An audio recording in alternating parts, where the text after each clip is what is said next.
ഈ വീഡിയോയിൽ Russia Ukraine അതുപോലെ തന്നെ അലാസ്ക മീറ്റിംഗ് മെയിനായിട്ട് നമ്മൾ അതാണ് നോക്കുന്നത്. റഷ്യയുടെ പ്രസിഡന്റ് വ്ളാഡിമിർ പുടിൻ അലാസ്ക സമ്മിറ്റിൽ വരാൻ വേണ്ടിയിട്ട് സമ്മതിച്ചത് തന്നെ ട്രംപ് ഇന്ത്യക്ക് മേലിൽ അപ്ലൈ ചെയ്ത താരിഫ് പ്രഷർ കൊണ്ടാണ് എന്നാണ് ക്ലെയിം ചെയ്യുന്നത്. അതൊരു റോങ് ക്ലെയിമാണ്. എനിവേ അതിനെക്കുറിച്ച് യു എസിലുള്ള ഫോറിൻ ബോഡി കമ്മിറ്റി അതിനെതിരെ സ്റ്റേറ്റ്മെൻറ്റ് ഇന്ന് പുറത്തിറക്കിയിട്ടുണ്ട്. അതായത് ട്രംപിൻ്റെ ഈ താരിഫ് പോളിസിയും അത് എന്താണ് ഇന്ത്യക്കും റഷ്യയ്ക്കും ഇടയിൽ ഒരു ബോണ്ട് സൃഷ്ടിക്കുന്നത്, അതിൽ ട്രംപ് എങ്ങനെയാണ് പരാജയപ്പെടുന്നത് എന്നുള്ളതിനെ കുറിച്ചൊക്കെ വളരെ വ്യക്തമായിട്ടുള്ള ഒരു ഡീറ്റെയിൽഡ് റിപ്പോർട്ട് തന്നെ അവർ പുറത്തിറക്കിയിട്ടുണ്ട്. അപ്പോൾ no deal until a deal എന്നുള്ള ഒരു ടാഗ് ലൈനോട് കൂടിയാണ് ഈ അലാസ്ക സബ്മിറ്റ് അവസാനിപ്പിച്ചത്.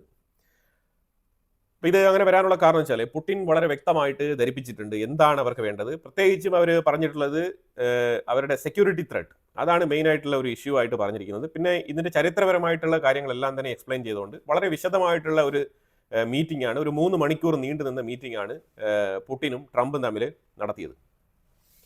അപ്പോൾ ട്രംപ് ഏതാണ്ട് ഞാൻ 2 മിനിറ്റിൽ എണ്ണീറ്റ് പോകും എന്നൊക്കെ പറഞ്ഞിട്ട് വന്ന ആളാണ്. എന്നിട്ട് അവസാനം വരെ നിന്ന് പത്രസമ്മേളനം കൊടുത്തിട്ട് ഡീൽ ആയില്ല എന്നുള്ള രീതിയിൽ പറഞ്ഞിട്ട് പോകേണ്ട സാഹചര്യത്തിലേക്ക് തള്ളപ്പെട്ടത്. പിന്നെ റഷ്യ ഉക്രൈൻ യുദ്ധത്തിന്റെ കോർ എന്താണ്, അത് മനസ്സിലാക്കാണ്ട് ഇങ്ങനെയൊക്കെ മീറ്റിംഗിന് പോയി കഴിഞ്ഞാൽ ഇങ്ങനെയൊക്കെ സംഭവിക്കും. കാരണം ഈ സ്റ്റീവ് വിറ്റ്കോഫിനെയൊക്കെ വിട്ട് 2-3 തവണ മൾട്ടിപ്പിൾ ലെവൽ ചർച്ച നടത്തിയതാണ്. അവിടെയൊക്കെ ക്ലാരിഫൈ ചെയ്ത് മുന്നോട്ട് പോകാൻ പറ്റാത്ത രീതിയിൽ എന്തൊക്കെയോ തടസ്സങ്ങൾ അവിടെ ഉണ്ടായിരുന്നു. ആ തടസ്സങ്ങൾ ക്ലാരിഫൈ ചെയ്യാതെയാണ് ടോപ്പ് ലെവലിലുള്ള മീറ്റിംഗ് ഇവർ തയ്യാറാക്കിയതായിട്ട് മനസ്സിലാക്കാൻ പറ്റുന്നത്. അപ്പോൾ ഇത് ശരിക്കും പറഞ്ഞാൽ ട്രംപ് അഡ്മിനിസ്ട്രേഷന്റെ ലെവൽ 2 പ്രവർത്തിക്കുന്ന Steve Witkoff, Marco Rubio, John Ratcliffe ഇവരുടെയൊക്കെ വീഴ്ചയായിട്ടാണ് ഇത് മനസ്സിലാക്കാൻ പറ്റുന്നത്. കാരണം ഇപ്പോൾ നമ്മൾ സുപ്പീരിയർ ലെവലിലുള്ള ലീഡേഴ്സ് അവർ തമ്മിൽ മീറ്റ് ചെയ്യുമ്പോഴത്തേക്ക് എന്താണ് സംഭവിക്കേണ്ടത്, ബാക്കിയുള്ള കാര്യങ്ങളൊക്കെ സംസാരിച്ച് റെഡിയാക്കി ഒതുക്കിയിട്ട് വേണം ടോപ്പ് ലീഡേഴ്സ് തമ്മിൽ മീറ്റ് ചെയ്യാൻ. അപ്പോഴാണ് ഒരു ബ്രേക്ക് ത്രൂ ഉണ്ടാവുക. ഇവിടെ ബ്രേക്ക് ത്രൂ ഉണ്ടാക്കാൻ കഴിഞ്ഞിട്ടില്ല.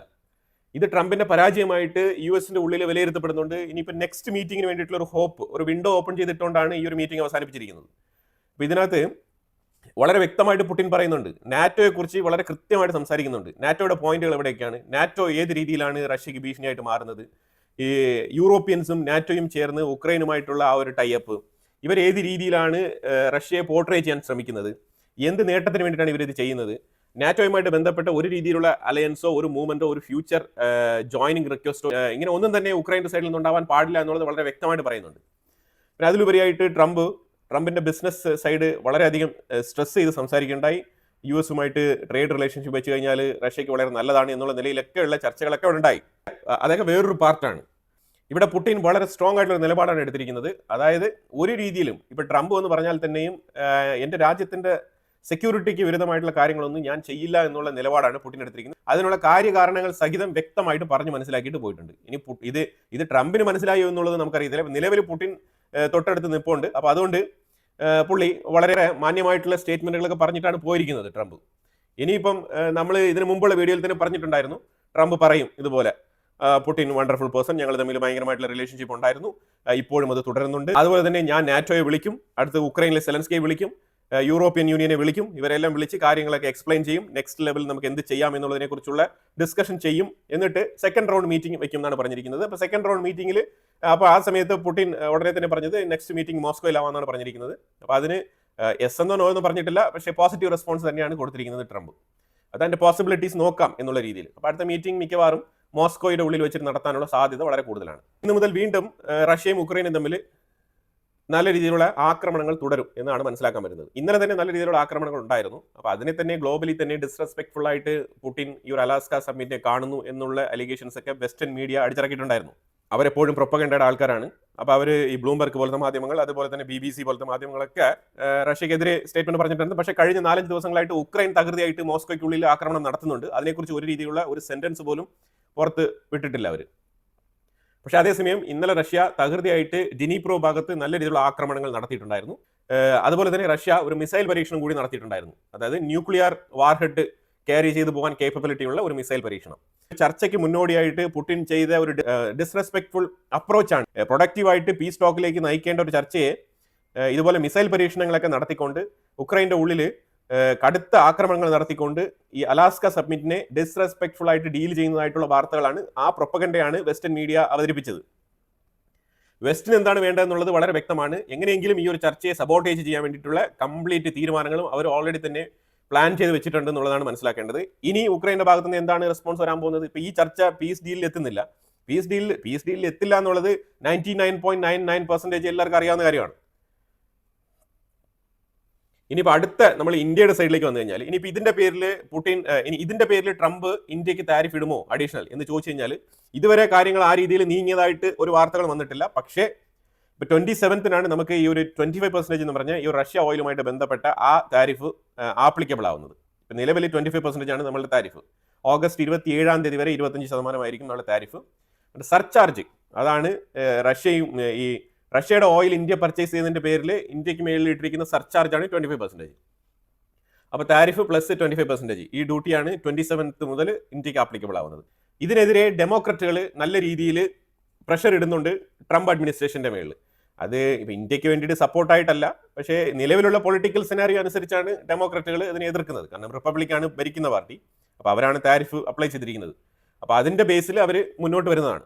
അവർ പറഞ്ഞു വെക്കുന്ന പ്രധാന പോയിന്റുകൾ ഒന്ന് നമ്മൾ നോക്കിക്കഴിഞ്ഞാൽ, ട്രംപ് ഈ ക്ലെയിം ചെയ്യുന്നുണ്ടല്ലോ ഇന്ത്യക്ക് മേളിൽ താരിഫ് ഇട്ടത് കൊണ്ടാണ് റഷ്യ മീറ്റിങ്ങിന് വന്നത്, അത് എൻ്റെ ഒരു പ്രഷർ പോളിസിയാണെന്നൊക്കെ ട്രംപ് അവകാശം പറയുന്ന സാഹചര്യത്തിൽ അവർ വളരെ വ്യക്തമായിട്ട് ഇതിനെ ക്രാക്ക് ചെയ്യുന്നുണ്ട്. ഇത് എങ്ങനെയാണ് ക്രാക്ക് ചെയ്യുന്നത് പറഞ്ഞാൽ ട്രംപിന്റെ കഴിവുകേടാണ്. ശരിക്കും ഉക്രൈനെ എയ്ഡ് കൊടുത്ത് സപ്പോർട്ട് ചെയ്ത് ആയുധങ്ങൾ സപ്ലൈ ചെയ്ത് റഷ്യക്കെതിരെ സ്ട്രെങ്തൻ ചെയ്ത് നിർത്തേണ്ട ട്രംപ് അത് ചെയ്യാത്തത് കൊണ്ടാണ് നേരെ മറിച്ച് റഷ്യയെ ഇൻഡയറക്റ്റ് ആയിട്ട് പ്രൊമോട്ട് ചെയ്തുകൊണ്ടിരിക്കുകയാണെന്നുള്ള സ്റ്റേറ്റ്മെന്റ്. ഇത് വലിയൊരു സ്റ്റേറ്റ്മെന്റ് ആണ് അവർ മുന്നോട്ട് വെക്കുന്നത്. കാരണം ഉക്രൈനെ ഒരു രീതിയിലും സപ്പോർട്ട് ചെയ്യാണ്ട് അതിന് പകരം എവിടെയോ കിടക്കുന്ന ഇന്ത്യയുടെ മേളിൽ താരിഫ് എന്നുള്ള രീതിയിലുള്ള ഒരു ടാക്ടിക്സ് ഉപയോഗിച്ചുകൊണ്ട് റഷ്യയെ കൺട്രോൾ ചെയ്യുന്നതായിട്ട് ഒരു ഇലൂഷൻ വരുത്തുകയാണ്. ശരിക്കും പറഞ്ഞാൽ റഷ്യയും ഇന്ത്യയും തമ്മിലുള്ള ബന്ധം ഇതുകൊണ്ട് സ്ട്രോങ് ആവത്തേ ഉള്ളൂ. അപ്പോൾ അത് സ്ട്രെങ്തൻ ചെയ്ത് മുന്നോട്ട് പോകാനുള്ള സാഹചര്യമാണ് ട്രംപ് ഒരുക്കുന്നത്. അല്ലാതെ ട്രംപ് വിചാരിക്കുന്ന പോലെ എല്ലാ കാര്യങ്ങൾ എന്നുള്ള നിലയിലുള്ള സ്റ്റേറ്റ്മെന്റ് ആണ് ഡെമോക്രാറ്റുകളുടെ ഭാഗത്തുനിന്ന്, അവരുടെ ഫോറിൻ പോളിസി മേക്കേഴ്സിന്റെ ഭാഗത്തുനിന്ന് വന്നിരിക്കുന്നത്. ഇത് വളരെയധികം ശരിയായിട്ടുള്ള കാര്യമാണ്. കാരണം നമ്മൾ കണക്ക് വെച്ച് നോക്കുകയാണെന്നുണ്ടെങ്കിൽ 1.6 മില്യൺ ബാരൽ പെർ ഡേ ആണ് നമ്മൾ മേടിച്ചുകൊണ്ടിരുന്നത് റഷ്യയുടെ നിന്ന്. അത് ഈ താരിഫ് പ്രഖ്യാപിക്കുന്നതിന് മുമ്പ് വരെ. ഈ താരിഫ് പ്രഖ്യാപിച്ചതിന് ശേഷം നമ്മളിപ്പം ഏതാണ്ട് 2 മില്യൺ ബാരൽ പെർ ഡേ ആണ് റഷ്യയിൽ നിന്നും ഇന്ത്യ ഇപ്പോൾ ഇറക്കുമതി ചെയ്യുന്നത്. ഈ കാഴ്ചപ്പാടാണ് ഡെമോക്രാറ്റുകൾക്ക്. പക്ഷേ അത് വളരെ വ്യക്തമായിട്ടുള്ള കാഴ്ചപ്പാടാണ്. കാരണം ഇന്ത്യ ചൈനയുമായിട്ടും റഷ്യയുമായിട്ടും ഏറ്റവും കൂടുതൽ അടുക്കും. അങ്ങനെ അടുക്കുന്ന സമയത്ത് അമേരിക്കയ്ക്ക് നല്ലൊരു പാർട്ട്ണറെ, ഏഷ്യൻ സൈഡിലുള്ള പാർട്ട്ണറെ നഷ്ടപ്പെടും. പിന്നെ ഇന്ത്യ ചൈനയെ പോലെ ഒരു എക്കോണമി ആയിട്ട് വളർന്നു വരാൻ ഒരുപാട് ടൈം എടുക്കും. അപ്പോൾ ആ ഒരു ടൈം ലെങ്ത് വെച്ച് നോക്കുമ്പോഴത്തേക്കും ഇപ്പം നിലവിൽ ചൈനയുമായിട്ട് അമേരിക്ക എടുത്തിരിക്കുന്ന ചില നിലപാടുകൾ, ചില ഫ്ലെക്സിബിലിറ്റീസ്, അത് ശരിക്കും ദോഷം ചെയ്യും അമേരിക്കയ്ക്ക്. ആ രീതിയിൽ നോക്കുമ്പോഴത്തേക്കും ഏഷ്യൻ സൈഡിൽ അമേരിക്കയുടെ ഗ്രിപ്പ് നഷ്ടപ്പെടുകയാണ്. ഏഷ്യൻ സൈഡിൽ അമേരിക്കയുടെ ഇൻഫ്ലുവൻസ് ടോട്ടലി പരാജയപ്പെടുന്ന ഒരു സാഹചര്യത്തിലേക്ക് പോവുകയാണ്. അതാണ് ഇന്ത്യക്ക് മേളിൽ താരിഫ് ഇടുന്നത് കൊണ്ട് അമേരിക്കയ്ക്ക് ഉണ്ടാകുന്ന നേട്ടം. ഇത് വളരെ വ്യക്തമായിട്ട് മനസ്സിലാക്കി കൊടുത്തിട്ടുണ്ട്. ഇനി അമേരിക്കൻ ഡിഫൻസിനും അമേരിക്കൻ മിലിറ്ററിക്കും സെൻകോമിനൊക്കെ എന്താണ് താല്പര്യം? അവർ പാകിസ്ഥാനുമായിട്ടാണ് ചേർന്ന് ഏറ്റവും കൂടുതൽ മുന്നോട്ട് പോകുന്നത് ടൈപ്പ് വെച്ചിട്ട്. അതിന്റെ സ്വാർത്ഥ താല്പര്യങ്ങൾ എന്താണെന്നുള്ളത് നമ്മൾ പല വീഡിയോകളിൽ ആവർത്തിച്ച് പറഞ്ഞിട്ടുള്ളത് കൊണ്ട് ഞാൻ ഇവിടെ എക്സ്പ്ലെയിൻ ചെയ്യുന്നില്ല. അത് ട്രംപിന്റെ റഷ്യ ഉക്രൈൻ യുദ്ധത്തിൽ നിന്നും എസ്കേപ്പായി മാറി നിൽക്കാനുള്ള ആ ഒരു എക്സ്ക്യൂസ് ആണ് ശരിക്കും ഇന്ത്യയെ പല സാഹചര്യത്തിന് വേണ്ടിയിട്ട് പുള്ളി ഉപയോഗിക്കുകയാണ്, മിസ്യൂസ് ചെയ്യുകയാണെന്ന് വേണമെങ്കിൽ പറയാം. അതാണ് ഇപ്പോൾ നടന്നുകൊണ്ടിരിക്കുന്നത്. കാരണം ഉക്രൈനെ യുദ്ധത്തിലേക്ക് നയിച്ചതാരാണെന്നുള്ളത് വളരെ വ്യക്തമാണ്. 2022 തന്നെ ബൈഡൻ അഡ്മിനിസ്ട്രേഷൻ, അതായത് അമേരിക്കയുടെ മുൻ ഭരണകൂടത്തിനടുത്ത് തന്നെ ഞാൻ ഇതിനെക്കുറിച്ച് വളരെ വ്യക്തമായിട്ട് കാര്യങ്ങൾ ധരിപ്പിച്ചതാണ് എന്ന് പറഞ്ഞതാണ്. അവർ പർപ്പസ്ഫുള്ളി ഇന്റൻഷനലി ഉക്രൈനെ യുദ്ധത്തിലേക്ക് തള്ളിവിട്ടതാണ്. അവർക്ക് വേണമെങ്കിൽ ആ മൊമെന്റിൽ ഒരു നോട്ടിഫിക്കേഷൻ ഇറക്കിയിട്ട് ഉക്രൈൻ ഇപ്പോൾ തൽക്കാലം നാറ്റോയിൽ ജോയിൻ ചെയ്യേണ്ടതില്ല എന്നൊരു പ്രസ്താവന ഇറക്കിയിരുന്നെങ്കിൽ ഈ യുദ്ധം ഉണ്ടാവില്ല എന്നുള്ളത് വളരെ വ്യക്തമായിട്ട് പറഞ്ഞിട്ടുണ്ട്. ഈ അമേരിക്കയാണ് മെയിൻ ആയിട്ടുള്ള കാരണം എന്നാണ് പുടിൻ അവിടെ പറയാൻ ശ്രമിച്ചത്. ട്രംപിന് ഒരു രീതിയിലുള്ള ഡിഫൻസ് മെക്കാനിസവും പുടിന്റെ മുന്നിൽ വെക്കാനില്ലായിരുന്നു. കാരണം പുള്ളി കഴിഞ്ഞ ബൈഡൻ അഡ്മിനിസ്ട്രേഷന്റെ കാര്യത്തിൽ ഉണ്ടായ ആ വീഴ്ചകളൊക്കെ വളരെ വ്യക്തമായിട്ട് പറഞ്ഞു പോയിട്ടുണ്ട്. പോയിന്റ് ടു പോയിന്റ് ഇന്ന പോയിന്റിലൊക്കെ നമ്മൾ സംസാരിച്ചതാണ്. അന്നെല്ലാം തന്നെയും ഉക്രൈനെ യുദ്ധത്തിലേക്ക് തള്ളിവിടുന്ന നടപടിയാണ് അമേരിക്ക സ്വീകരിച്ചിരുന്നതെന്ന് വളരെ വ്യക്തമായിട്ട് പറഞ്ഞിട്ടുണ്ട്. ഇതാണ് അലാസ്കയിൽ നടന്ന സംഭവം. ഇതിനകത്ത് ലാൻഡ് സ്വപ്പിങ്ങും അതുമായിട്ട് ബന്ധപ്പെട്ട കാര്യങ്ങളൊക്കെ കൺസേൺഡ് ആണ്. അതിനെക്കുറിച്ചുള്ള ചർച്ചകളൊന്നും സംഭവിച്ചിട്ടില്ല. ഇതിവിടെ പറഞ്ഞിട്ടുണ്ട്, സെക്യൂരിറ്റി കൺസേൺസ്. പിന്നെ ഈ പിടിച്ചെടുത്തിരിക്കുന്ന സ്ഥലങ്ങളെക്കുറിച്ച് വ്യക്തമായ ധാരണ പുടിനുണ്ട്. അത് അത്ര എളുപ്പത്തിൽ റിലീസ് ചെയ്യില്ല എന്നും കൂടി പറഞ്ഞിട്ടുണ്ട്. ഒട്ടും തന്നെ റിലീസ് ചെയ്യില്ല എന്ന് പറഞ്ഞിട്ടില്ല, പക്ഷെ അത് അത്ര എളുപ്പത്തിൽ നടക്കില്ല എന്നാണ് പറഞ്ഞിരിക്കുന്നത്. It's not a easy work എന്നാണ് പറഞ്ഞിരിക്കുന്നത്. ഇപ്പൊ പ്രത്യേകിച്ചും ഇതിനകത്ത് കേഴ്സൺ ഭാഗം ഉണ്ടല്ലോ, കേഴ്സൺ എന്ന് പറയുന്നത് താഴെ കിടക്കുന്ന ഭാഗമാണ്. ഈ കേഴ്സൺ ഭാഗം റഷ്യ വിട്ടുകൊടുക്കാൻ തയ്യാറല്ല. അതിന്റെ കാരണം അവർ ക്രൈമിയയുടെ സേഫ്റ്റി ഉറപ്പുവരുത്താൻ വേണ്ടിയിട്ട് കേഴ്സൺ ഭാഗം വിട്ടുകൊടുക്കില്ല. ഇനി സെബ്രോഷേഷ്യ പോർഷനിൽ ഈ ന്യൂക്ലിയർ പ്ലാന്റ് ഉണ്ട്, അതുമായിട്ട് ബന്ധപ്പെട്ട് വേണമെങ്കിൽ ചെറിയ വിട്ടുവീഴ്ചകൾക്കൊക്കെ തയ്യാറാണ്. അത് മാത്രമാണ് പുടിൻ അക്സെപ്റ്റ് ചെയ്തിരിക്കുന്ന ഒരു പോയിന്റ് ഇതുവരെ.